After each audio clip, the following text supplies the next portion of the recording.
રાજકોટ જિલ્લામાં આવતા તમામ નેશનલ હાઈવે, સ્ટેટ હાઈવે, જે મોટા રોડ નેશનલ હાઈવે અથવા આપણું આરએનબી ડિપાર્ટમેન્ટ મેનેજ કરતો હોય છે, આ તમામ રોડ ઉપર ડિસ્ટ્રિક્ટ રોડ સેફ્ટી કમિટીની મિટિંગ્સ સમયાંતરે યોજાતી હોય છે.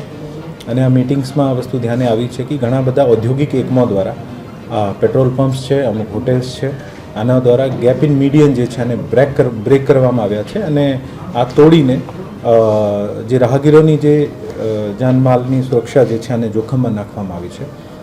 આ તમામ રિપોર્ટ જે છે આરટીઓ દ્વારા તમામ રોડ ઉપર ઇન્સ્પેક્શન કરીને કેટલા ગેપ ઇન મીડિયન તોડવામાં આવ્યા છે આનું એક સર્વે કરવામાં આવ્યું હતું.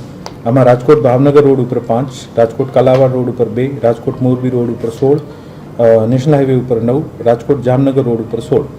આ તરીકે આ તમામ જે ગેપ ઇન મીડિયન મળ્યા હતા તમામ એજન્સીઝને અગાઉની પાસ્ટની રોડ સેફ્ટી કમિટીની મિટિંગમાં આને રિપેર કરવાની સૂચના આપવામાં આવી હતી. આ રિપેર કર્યા પછી પણ અમુક માણસોએ ફરીથી આને તોડવાનું સાહસ કર્યું છે અને જેથી ડિસ્ટ્રિક્ટ રોડ સેફ્ટી કમિટીએ નક્કી કર્યું છે કે આ તમામ માણસો ઉપર જે લોકોએ અત્યારે હવે મીડિયન તોડશે અથવા જે તોડી દીધા છે અને આને 15 દિવસની અમે એક સમયસીમા આપી છે કે આપ રિપેર કરી નાખો. જે રિપેર નહીં કરે તો આ તમામ માણસો ઉપર એફઆઈઆર દાખલ કરવામાં આવશે. બીએનએસની કલમ 324 અને prevention of damage of public property એક્ટની સેક્શન 3 હેઠળ આ તમામ માણસોની જાન જોખમમાં નાખવાનો અને પબ્લિક પ્રોપર્ટીને તોડવાના બદલ આના ઉપર એફઆઈઆર થશે. આ કામગીરી અત્યારે શરૂ થઈ ગઈ છે.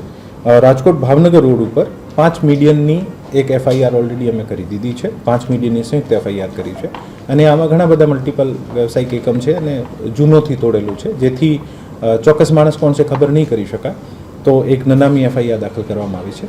પણ હવે આ બધા રિપેર થશે ને હવે જે કોઈ પણ સંસ્થા તોડવાનું સાહસ કરશે તો અમે નામજોગ એફઆઈઆર કરીશું.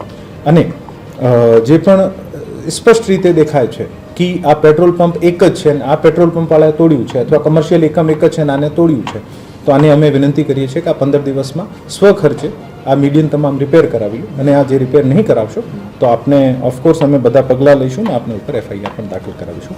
મારા રાજકોટના પણ તમામ નગરજનોને વિનંતી છે કે આપણે પણ ઘણા બધા મીડિયનને બ્રેક કરીને અને સમય બચાવવા માટે અથવા જલ્દબાજીમાં એવું કરતા હોઈએ છીએ અને આના કારણે ખૂબ એક્સિડન્ટ બને છે. આપણી જીવન જે છે અમૂલ્ય છે એવું નહીં કરીએ અને કદાચ નેક્સ્ટ ગેપ જે છે 1.5 કિલોમીટર આગળ હશે પણ આપણે આ જે પ્રોપર સરકારે જે બનાવેલા આખું ટેકનિકલ અભ્યાસ કરીને જે ગેપ બનાવ્યો ત્યાંથી જ આપણે પસાર કરી એવી વિનંતી પણ કરવામાં આવે છે. અમુક રિક્વેસ્ટ પણ મળી છે ગામડાઓ દ્વારા કે અમારે ગામમાં જવાનો રસ્તો છે, આ તમામ જે અમુક જોડતો રસ્તો છે ત્યારે કદાચ મીડિયન ધ્યાનમાં નહીં લેવામાં આવે અને અત્યારે બ્રેક થઈ ગયું છે, એવા પણ કેસીસ મળ્યા છે ખાસ કરીને જામનગર રોડ ઉપર. તો આરટીઓને અને એક્સીએને જે પણ રોડની એજન્સી અત્યારે વનડેમ કરે છે અને સૂચના આપવામાં આવી છે કે આનો અભ્યાસ કરો, ટેકનિકલી શું યોગ્ય છે ને એવી રીતે પછી ફ્યુચરમાં આગળ વધીશું.